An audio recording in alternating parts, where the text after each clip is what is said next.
We're outside the Waterloo Region District School Board. Right in this building is where trustees that are supposed to represent parents and students have regular meetings. What is it, monthly meetings? Something like that. Recently they've been doing it over Zoom. But what happened here a few months ago, or is it a few weeks ago, earlier this year? Earlier this year, an ESL teacher, a woman by the name of Carolyn Brzezinski, brought up some concerns that she had with some of the reading materials that are found in the school libraries. And you would expect that if a teacher brings this up, that a nice debate would occur between the trustees and the teachers and any parents that might have been present. But that didn't happen. What did happen was that she was shut down and she was shamed for having the audacity to bring up her concerns about what children can readily access in their school library. And all she was saying was questioning the age appropriateness of the material, right? Yes. She wasn't taking a position for or against the material that was going on. And under the Ford PCs and their Minister of Education, Stephen Lecce, they've emboldened school boards and trustees across Ontario to censure individuals for what they say or not using government-approved language at school board meetings. And we've seen Stephen Lecce do this in other school boards.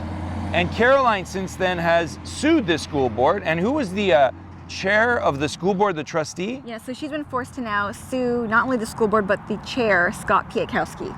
Terrible trustee, a worse chair, as bad as Stephen Lecce as the Minister of Education. Terrible. I don't know how these people get elected, really, quite honestly. And so the new blueprint talks about stopping woke activism. I hope, and I think you hope, Caroline wins. I hope she takes some of the cleaners at that lawsuit and for all the humiliation that they put her under. But the new blueprint commits to stopping woke activism, and there's some steps that we have to put in place. You know, school boards are creations of the provincial government, and they're supposed to represent the voters and the teachers and the parents and the students, but they don't oftentimes. They go rogue. The law has to be changed at these school board meetings where there has to be a right of participation, a right of access to attend a school board meeting and not deny, censure, or exclude or bar anyone. But we can't stop there. We've got to go a couple steps beyond that. The second step is there should be no trustee or chair that is allowed to bar, censure, stop someone from speaking in the middle of a presentation, or even remove the minutes or the video of a meeting from being publicly posted.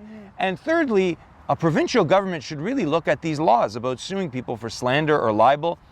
When a politician like Scott Piatkowski humiliates a teacher at a meeting like that, and he's using his pulpit, his authority, to name and shame her in the media afterwards, it should be really looked at the law and revisited to make it easier for someone like Caroline to sue that school board chair who's using his position and his power to humiliate her.